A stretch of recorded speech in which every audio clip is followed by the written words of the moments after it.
I'm Frank Lipo, Executive Director of the Historical Society of Oak Park and River Forest, which operates Oak Park River Forest Museum at the corner of Lake and Lombard in Oak Park.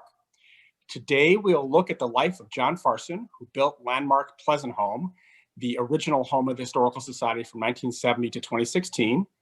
We'll peek into the junior high life in the 1950s in River Forest, and we'll look at the life and art of Oak Park and River Forest iconic artist Geraldine McCullough.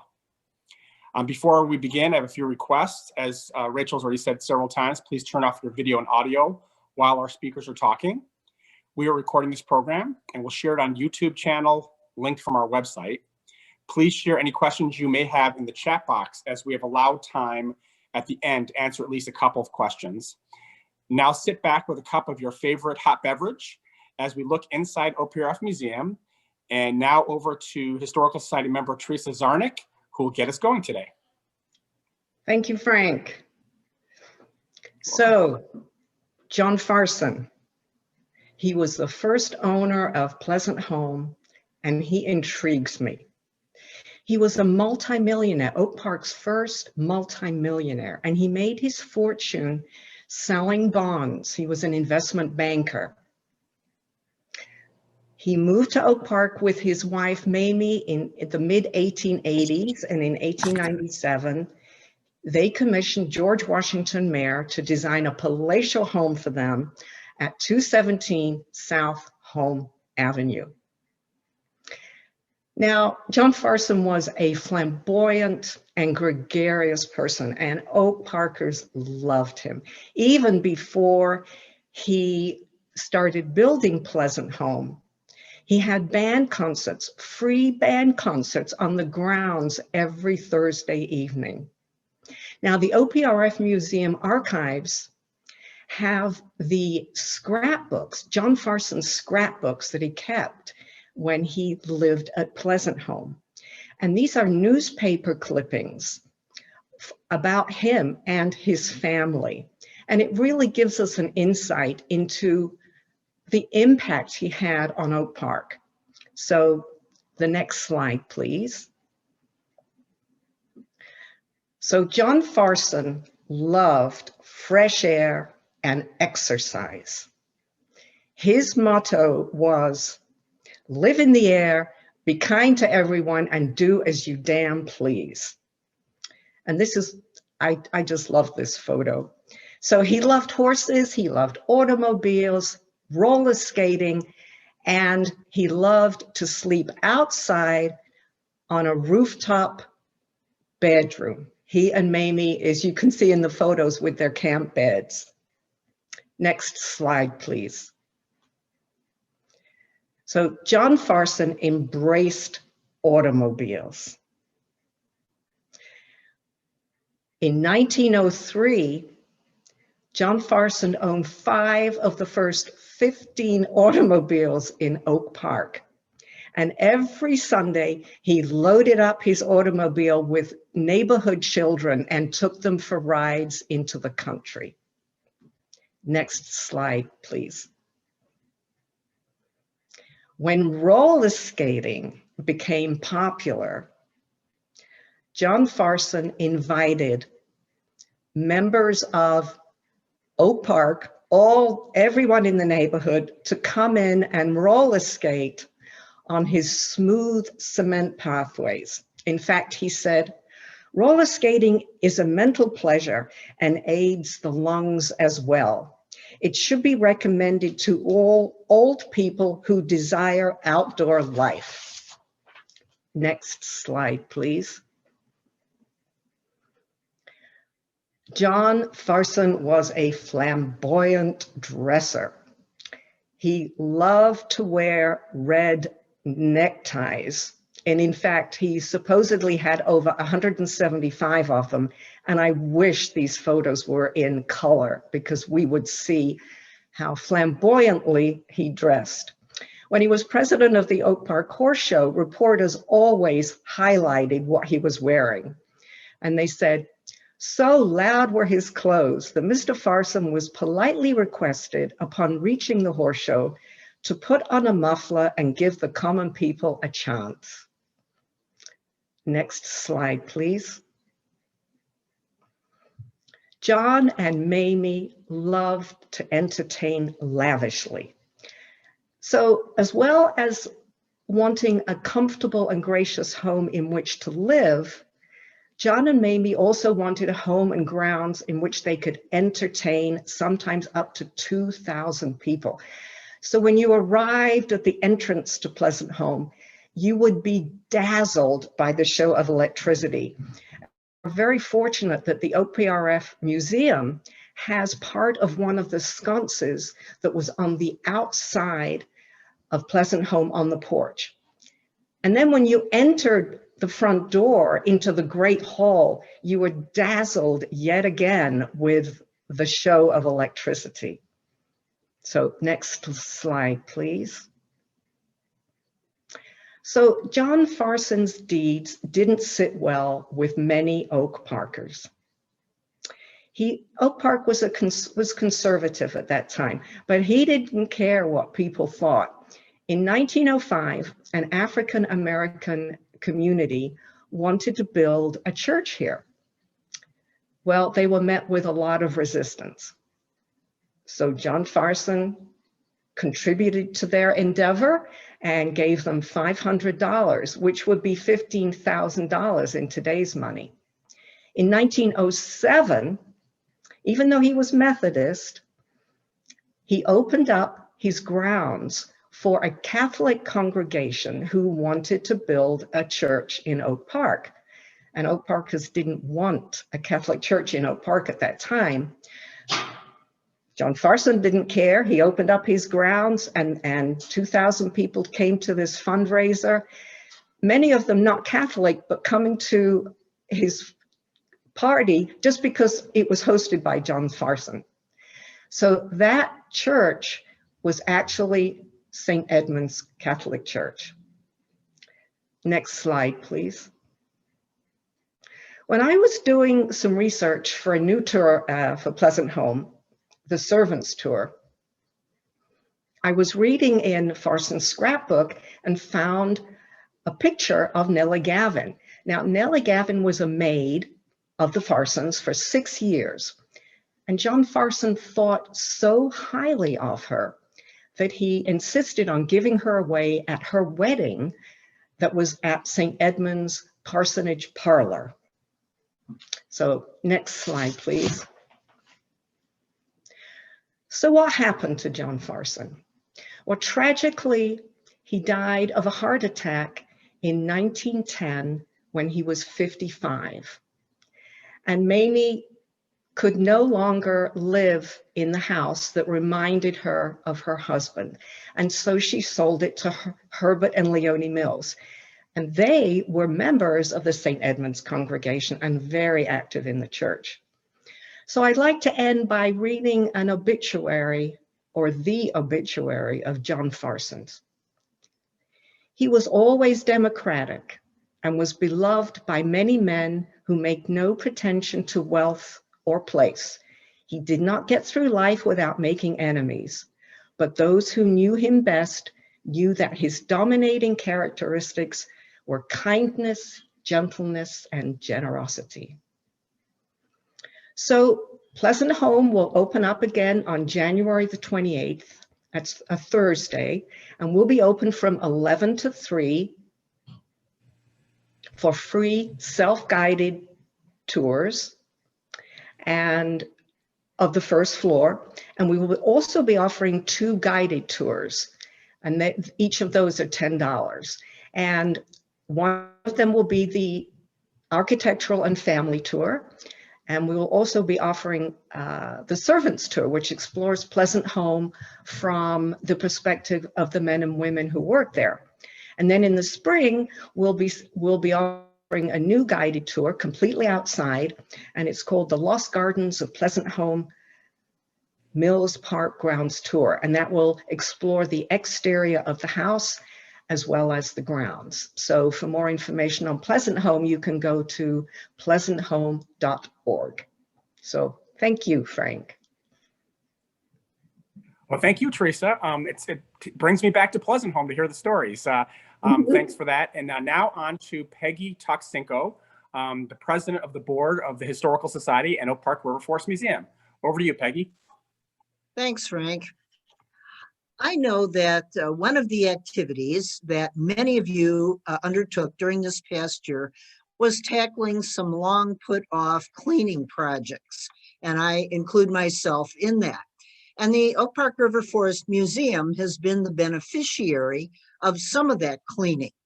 We are extremely grateful to those who have an appreciation for history and consider us when they unearth relevant materials related to our villages. Now, ideally, we would like people to contact us to tell us about what they have, perhaps include a photo, but often things just show up. So today I want to share a bit about an item that arrived unsolicited in the mail just a couple of weeks ago, since the first of the year, a River Forest Junior High yearbook for the 1955-56 school year. It was sent to us by a woman who I don't believe has any connection herself to Oak Park, but she found it among some possessions belonging to her aunt, who was a 7th grader at the school that year. Now, River Forest Junior High is tied to the history of Roosevelt School. And just to orient all of you, that is the school that is located on Lathrop, right next to the River Forest Public Library. Roosevelt School opened as a kindergarten through 8th school in 1924.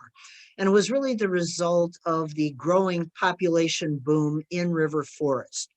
Lots of new homes being built, lots of new families moving in, so there was need for expanded classroom space.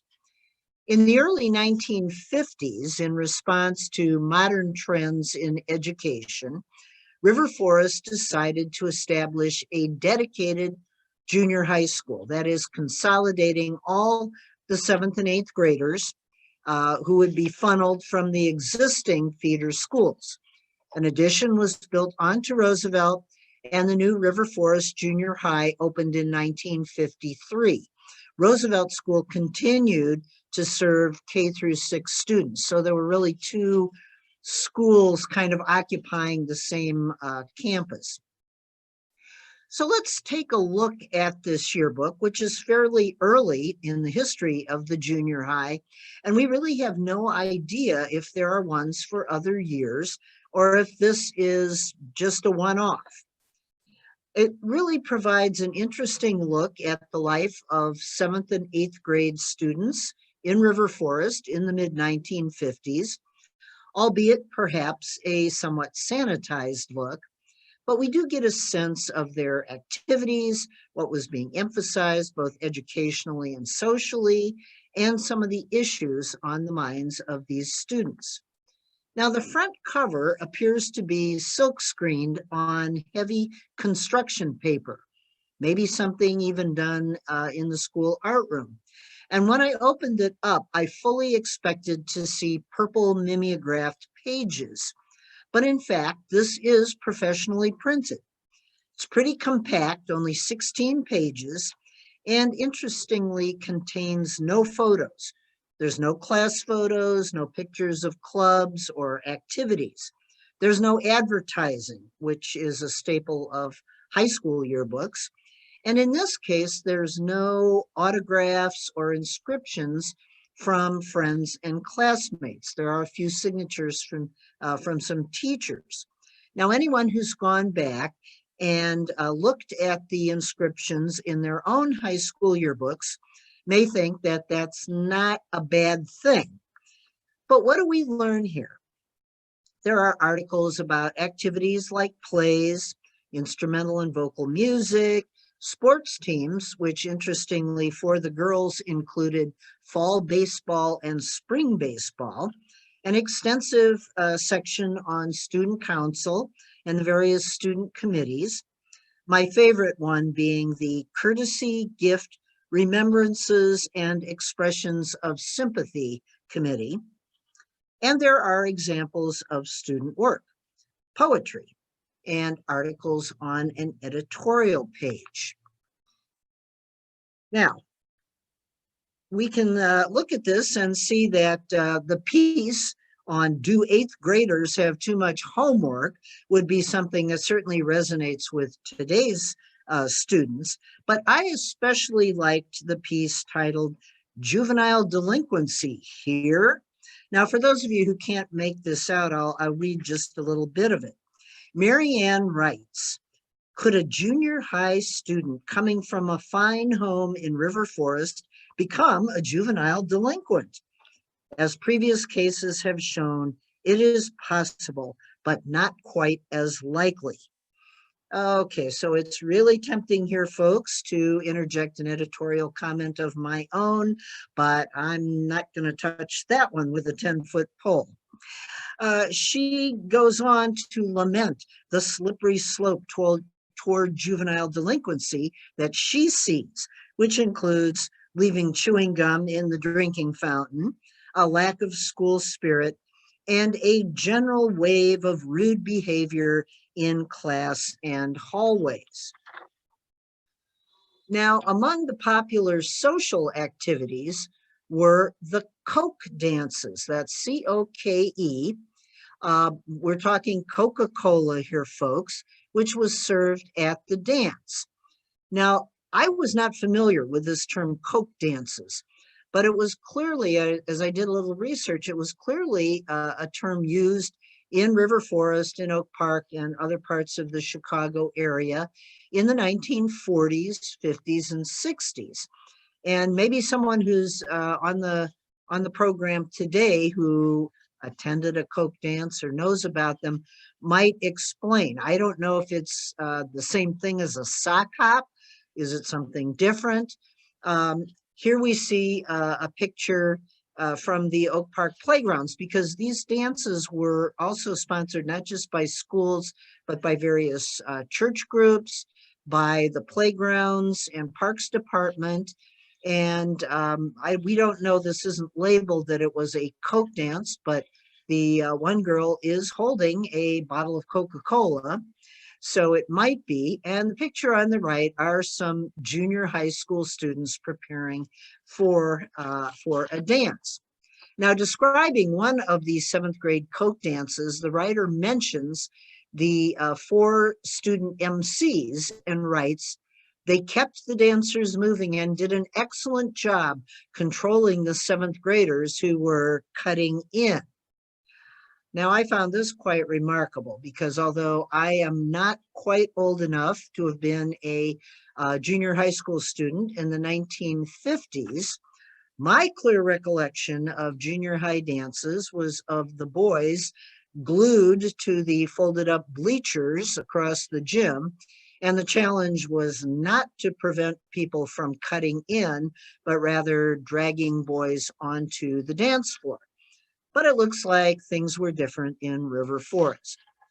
So this is just a glimpse at some of the interesting material in this booklet. And I think you can see that this is a wonderful addition to the yearbook holdings of the museum, and something that complements our existing collection of Roosevelt Middle School yearbooks, most of which are actually from the 21st century. But I want to mention that the museum is always interested in adding to our yearbook collection for other schools, public and private. While we have a large collection of tabulas from the high school, we do lack a few very early volumes, as well as some quite recent volumes. And for other schools, we have incomplete runs. And you can see here, so it's not only high schools like Fenwick or Trinity, where the tradition of yearbooks was not always active, but you can see here some examples. We have Concordia College, the Pillars yearbook, and the Cadet Call, the yearbook of the Bishop Porter Junior Military Academy, and we would welcome additions to those collections. We're also very interested in yearbooks from the various elementary and junior high schools, where we know that we have gaps in coverage. So keep us in mind as you continue your pandemic cleaning efforts. And we look forward to seeing you all in person. We hope sooner rather than later. Thanks. Thanks, Peggy. If there's any questions for Peggy or perhaps for Theresa from a little bit earlier, don't forget to put some questions in the chat box. And we'll try to get to them here at the end of the program. Now on to a very contemporary story, actually. This busy week, we celebrated the legacy of Dr. Martin Luther King Jr., saw the inauguration of a new US president, pledging to address the legacy of American racial inequality, with the nation's first woman of color at his side as vice president, bringing her African-American and Asian American heritage to our nation's leadership. And we are on the cusp of Black History Month. With all that as a backdrop, I want to share a few stories about renowned artist Geraldine McCullough, a fixture in our villages for the last 40 plus years of her life. Let's take a look at this artistic giant whose work is treasured in numerous museums and private collections, whose legacy is worldwide, and who was a mentor to many artists and whose art was informed by the struggle for civil rights. That latter and lasting legacy was powerfully demonstrated yet again in real and tangible ways in recent months, as I will share with you in a few moments. But first, a little bit about her life. Born in Arkansas, she came to Chicago as a small child. She earned both bachelor's and master's degrees from the Art Institute of Chicago and went to work as an art teacher at Wendell Phillips High School, serving the Black community on Chicago's South Side for about 15 years as an art teacher. Early in her career as a teacher and an artist, she focused on painting and drawing. But her husband was a welder, and once he taught her the basics of his trade, her vision of creating large-scale metal sculptures exploded as she entered her second act in her 40s, moving beyond secondary education to the university and to the university world and to international recognition. Sculpting became her labor of love, and she has been described as one of the most, and I'll quote this, one of the most important African-American women's sculptors ever, and arguably one of the most important American sculptors of any race or gender in the last half century. Her metallic sculptures combine abstract forms with identifiable representations to create a unique and powerful style, informed by such wide-ranging influences as African ritual art, European expressionism, and modern American art. Now let's cut to the sort of Oak Park River Forest story. In 1964, she was hired to be professor at Rosary College, which we know as Dominican University today, and would serve on the faculty for 25 years, about half the time as chair of the art department. That same year, her sculpture, Phoenix, won the Philadelphia Widener Award, the highest prize in American sculpture. She moved to Oak Park soon afterward, having some difficulty finding a home because of the racial discrimination in housing at the time, before the Fair Housing Ordinance was put in place, and some federal laws to make that the housing discrimination minimized over time. Speaking of homes, if we go to the next slide, I want to show you her famous 30 plus year home just nearby to the museum.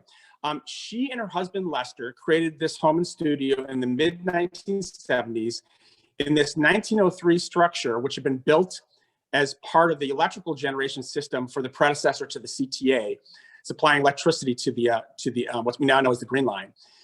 This building had been abandoned in the 1960s, and its 3-story tall main section made it ideal for creating large-scale sculptures. And she and her husband, put a lot of money and time into the building and rebuilt all the systems and made it her studio. It's just on the other side of the train tracks of the Green Line from our museum, just south of the Public Works facility there for the village. It is at this studio that I first met her, borrowing a small model of one of her works for an exhibit we were staging at Pleasant Home in the 1990s, late 1990s. In 2011, I met her son Skip and her daughter-in-law Mary there as they were cleaning out the studio. And we're grateful to be gifted some drawings, biographical materials, small-scale models, and this maquette, which is up next, maquette for her Dr. King statue in Springfield. It's currently on display in our exhibit, Open House, The Legacy of Fair Housing. And you can see there, it's actually about 20 inches tall. When it came to us, it actually was, it had broken away from an earlier base. So we had that work done. So you can see it's been reinstalled here in our location. If you go to the next slide, you'll see the real deal. This maquette was sort of a rough draft, really. If you're not familiar with the term, it's basically a draft model. And you can see there in Springfield, the actual statue. You'll see right away a couple differences, like the posture is a little bit different, although the main idea of Dr. King walking in a march with his coat kind of slung over his shoulder, she switched a couple things that are real obvious, like having him have short sleeves, as they often would have in those hot marches in the South. And you'll see a couple details more in a minute. This statue was commissioned and was unveiled inside the rotunda of our state capitol in January 1988. Dr. King is the only non-Illinois resident honored with a statue at the Capitol. It was originally sited next to the Illinois State Museum, outside the Illinois State Museum, and that was sort of criticized as being a little bit off the beaten track, kind of the side of the building, and wasn't getting as much foot traffic. So in 1993, it was moved to 2nd Street across from the Lincoln statue at what was dubbed Freedom Corner. It has become a place of honor to honor King's memory, but also a place of protest and calls for social justice and equality, including some of last summer's racial justice protests. As part of that sort of unrest and discussion about the racial discrimination in our society and our state, it was decided late in summer of 2020 that the statue of Senator Stephen Douglas, which is currently on the east steps of the Capitol, was going to be removed, and that this statue will be moved to replace the Senator Douglas statue from that location. So it looks like it might move again. It's not finalized, but that's the idea. So it'd be its third location outside the state capitol, but in its most prominent position to date. Never one to limit her vision. If you go to the next slide, just a close-up on the statue. In an article when this was dedicated in 1988, Geraldine McCullough talks about the inspiration. It's a little bit hard to see here, but if you look closely, you'll see the eyes. She actually used inlaid agate eyes here to achieve an effect that she first saw on a visit to Athens, Greece, the famous charioteer of Delphi, pardon me, with its penetrating inlaid eyes. So again, she was borrowing from different traditions, which is part of her strength as an artist. Now on to the next statue, and this is lesser known, and I kind of give a shout out to our board member, Dorothy Reed, for pointing that out to me. This is at the corner of Cicero and Chicago Avenues in Chicago. This is actually her first attempt to capture Dr. King. In 1973, she was commissioned to create a statue, which she called Our King, in Chicago's Lawndale neighborhood outside the Martin Luther King Plaza Apartments, which is sort of a community-based apartment complex that the neighbors, the people in Lawndale were sort of really intimately involved in, as opposed to like an outside agency coming in to build apartments. When it was dedicated in 1973, Ebony magazine profiled the artist and said it was a bit controversial to some because she had reimagined Dr. King as a king of West Africa's Benin people, representing his nonviolence with a broken sword, dove, and Tibetan prayer wheel. Again, the mixing of different cultures and traditions. When it had deteriorated after about 40 years, Ricky Brown of the West Side Historical Society and other people in the community got together and found a way to have it moved, repaired, and restored at the corner of Chicago and Cicero in front of the Austin Wellness Center. So if you're, but next time you're in that area, take a look. Some of you may know that this section of Cicero bears the honorary name for the last 6 or so years in honor, called Mandela Road, that section of Cicero, in honor of South Africa's legendary Nelson Mandela. So there's these sort of multiple meanings and overlapping stories here. On to the next slide, please. Frank, I'm actually going to stop you here because unfortunately we are almost out of time. We only have a minute left. So I want to take this opportunity to remind everybody that we will be doing more of these programs Inside OPRF Museum happens every third Thursday of the month. So the next one will be on February 18th. We'll also be doing a new program series starting next Friday, and that will be Ask the Historians. So you can send in your questions and we'll be trying to answer things about all different topics of Oak Park and River Forest history. But other than that, if you want to leave your questions in the chat box or you can email them to us, I'll be happy to get back to you if you have questions from today's program. And with that, I want to thank everybody for coming. So I look forward to seeing you all again next time.